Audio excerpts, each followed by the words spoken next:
Bangladesh premier league বিপিএলে আরও একটি দল যুক্ত করার চেষ্টা করবে বিসিবি। ডেইলি স্টারকে এমনটাই জানিয়েছে নাজমুল আবেদিন ফাহিম। কিন্তু প্রশ্ন হচ্ছে কোন দল আসছে? নোয়াখালী? আপনাদের মনে আছে বিপিএল শেষ হওয়ার পর ওরাসকম কনস্ট্রাকশন কোম্পানির সিইও মিস্টার কাউসার একটি ইন্টারভিউ দিয়েছিল, যেখানে বলেছিল বিসিবি যখন তাকে ডেকেছিল তখন মাহবুব এনাম বলছিল আপনি নোয়াখালীর মানুষ হয়ে নোয়াখালীর দল কেন নিচ্ছেন না। সেদিন কাউসার বলেছিল আপনারা যদি নোয়াখালীর দল দেন তবে সেটাই নিব।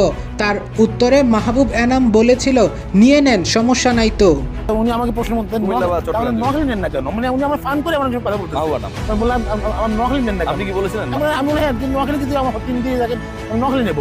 যদিও ওরাসকম কুমিল্লা, রাজশাহী কিংবা চট্টগ্রাম কোনো দলই পাননি, কিন্তু আগামী বিপিএলে ওরাসকম কোম্পানি যে থাকছে সেটা আপনি নিশ্চিত থাকুন।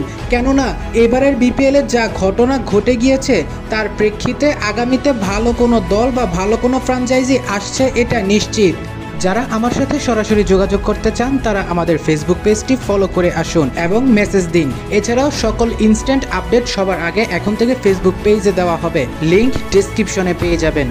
শুধু তাই নয়, আগামী বিপিএলে বিভাগ কিংবা জেলা সিলেকশনে প্রত্যেকটা ফ্র্যাঞ্চাইজির মালিকদের উপর দিয়ে দেওয়া হবে, অর্থাৎ ইচ্ছা করলে সে যে কোনো টিম নিয়েই খেলতে পারে। সেক্ষেত্রে কি তবে ওরাসকমের ওনার বা সিইও মিস্টার কাউসার নোয়াখালীকেই বেছে নিবে? এটা কিন্তু এখনো পর্যন্ত একটা ধারণা বলা যেতে পারে, এখনো শিওর না।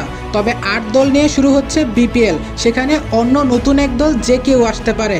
কিন্তু ওরাসকমের দিক দিয়ে যদি চিন্তা করা হয় তাহলে হয়তো নোয়াখালী টিমও আসতে পারে আগামী বিপিএল 2026 আসরে। প্রিয় দর্শক, আপনারা আগামী বিপিএলে কি নোয়াখালীকে চান নাকি অন্য কোনো দল?